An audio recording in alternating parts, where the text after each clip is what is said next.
Отрицательное сальдо внешней торговли Бразилии продемонстрировало наихудшие результаты за последние 20 лет – почти 5 миллиардов долларов. О причинах мы пообщались с Натальей Альварес, директором департамента финансового консалтинга компании ProConsulting. Говорим о Бразилии, там уже какой месяц подряд все плохо. Сейчас последние данные говорят о том, что негативное сальдо торгового баланса порядка 5 миллиардов долларов. Каковы основные причины, да, и виден ли свет в конце тоннеля, и когда он возможен? Рецессия в Бразилии началась еще с первого квартала 2012 года, и на текущий момент она продолжается. Результатом рецессии, в свою очередь, стало негативное сальдо платежного баланса в размере около 5 миллиардов долларов США на текущий момент, по итогам второго квартала 2013 года. Причин несколько. Во-первых, это снижение товарооборота в Европе, введение запрета на бразильские товары рядом европейских стран, снижение цен на импортируемые Бразилией товары.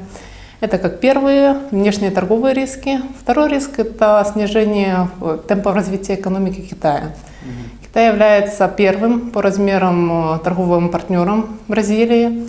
Товарооборот экспорта в эту страну составляет около 17% общего товарооборота. Сейчас активно, по прогнозам на 2013-2014 года, Китай замедляет темпы своего развития в силу ряда причин. Поэтому это тоже негативно сказывается на экспорте товаров в эту страну. То есть вот эти два фактора, плюс по итогам 2013 года, первого полугодия, Бразилия увеличила потребление энергоресурсов.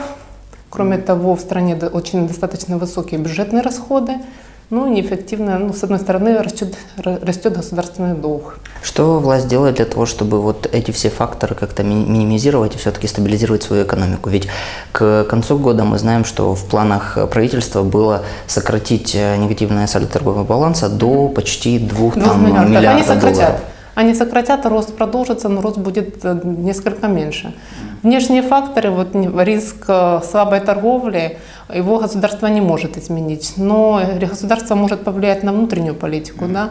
Государству для того, чтобы дальше развиваться и активно развиваться, ему необходимы инвестиции. На текущий момент Бразилия испытывает большой дефицит необходимого финансирования. Поэтому здесь необходимо будет предпринимать ряд экономических реформ. В первую очередь это более жесткий контроль за бюджетными расходами, делать этот процесс более прозрачным и управление кредитной политикой, кредитно-денежной политикой.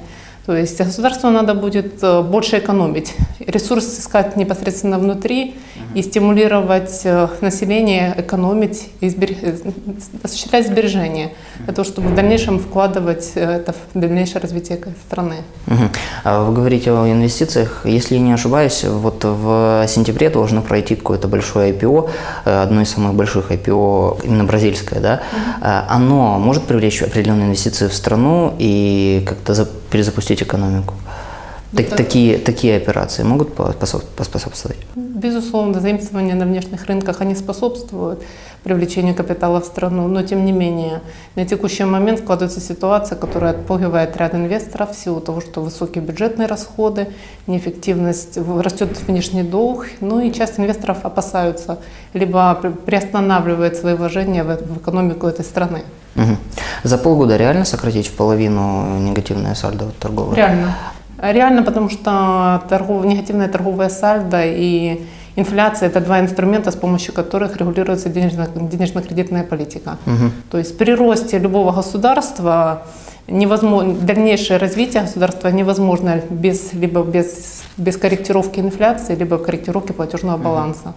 По планам правительства, в принципе, и заложено до конца года минимизировать негативный торговый баланс в 2 раза.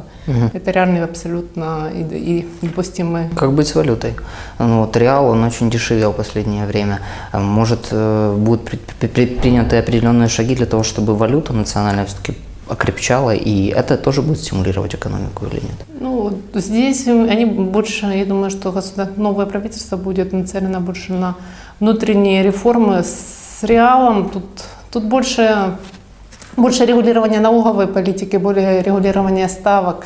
То есть, в принципе, курс, вот у них же плавающий валютный курс, с этим все в порядке, но необходим больше дополнительный эффект внутри, дополнительное генерирование сил, поэтому нужны новые экономические реформы.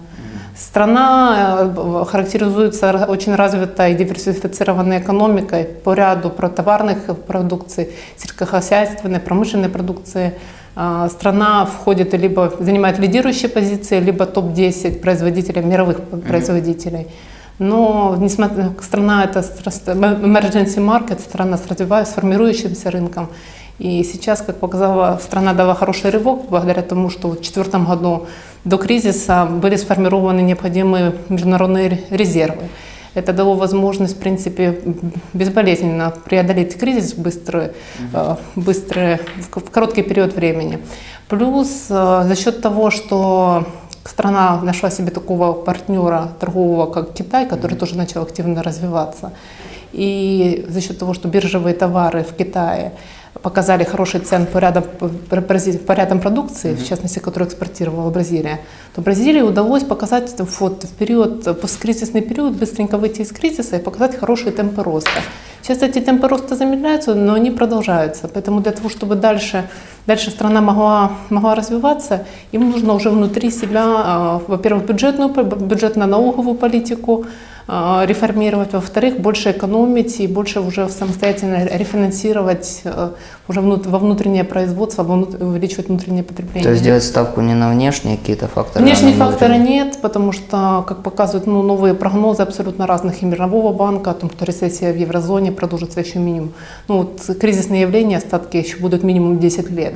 То есть риск слабой торговли, он был прогнозирован еще с начала года, и он, как показала ситуация в мировой экономике, да, Китай начал тормозить развитие, Бразилия начала тормозить развитие, то есть еврозона сокращает товарные рынки, потребление сокращается, то есть кризис продолжается, и с этой связи Бразилия никак не может преодолеть эти внешние риски. Поэтому, необходима концентрация. Да, но необходимо внутри продолжать реформы, которые были ранее намечены, продолжать экономический рост, сокращать государственные расходы, и инвестиции. Необходимо максимум генерировать инвестиции внутри страны.